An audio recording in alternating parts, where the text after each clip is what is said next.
ഞങ്ങളിന്ന് ഓർഡറും കൊണ്ട് പോയ വഴിക്ക് നടന്ന വലിയൊരു അപകടമാണ് കേട്ടോ. നമ്മുടെ കാര്യവട്ടം ഗ്രീൻഫീൽഡ് സ്റ്റേഡിയത്തിൻ്റെ പുറകു വശത്തായിട്ടാണ് കേട്ടോ ഈ അപകടം നടന്നത്. ഒരു ലോറിയിൽ ഇതേപോലെ പൈപ്പും കമ്പികളൊക്കെ കയറ്റിക്കൊണ്ട് വന്നപ്പോൾ ഒരു തേരി എത്തിയപ്പോഴത്തേനും അതിൽ നിന്ന് ഈ പൈപ്പുകളൊക്കെ ഊർന്ന് വീണ് പിറകിൽ വന്ന ഒരു കാറിൻ്റെ മുകളിലോട്ടാണ് കേട്ടോ വീണത്. ആ കാറിനകത്ത് ഒരു ലേഡിയും ഒരു കുഞ്ഞു മോളുണ്ടായിരുന്നു. ഭാഗ്യം കൊണ്ട് അവർക്ക് രണ്ടുപേർക്കും ഒന്നും പറ്റിയിട്ടില്ല. വലിയൊരു അത്ഭുതമാണ് കേട്ടോ അവർ രക്ഷപ്പെട്ടത്.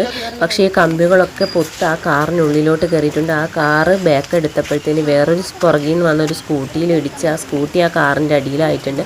ആ സ്കൂട്ടിയിൽ വന്ന ഇത്താക്ക് ഒന്നും സംഭവിച്ചില്ല കേട്ടോ, ഭാഗ്യമാണ്.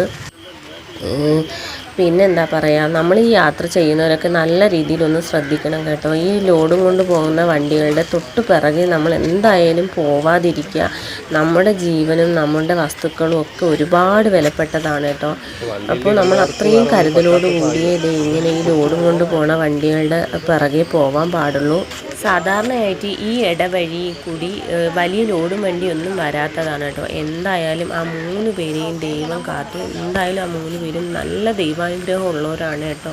വണ്ടി ഓടിക്കുന്ന എല്ലാവരും നല്ലതുപോലെ ശ്രദ്ധിക്കണം കേട്ടോ.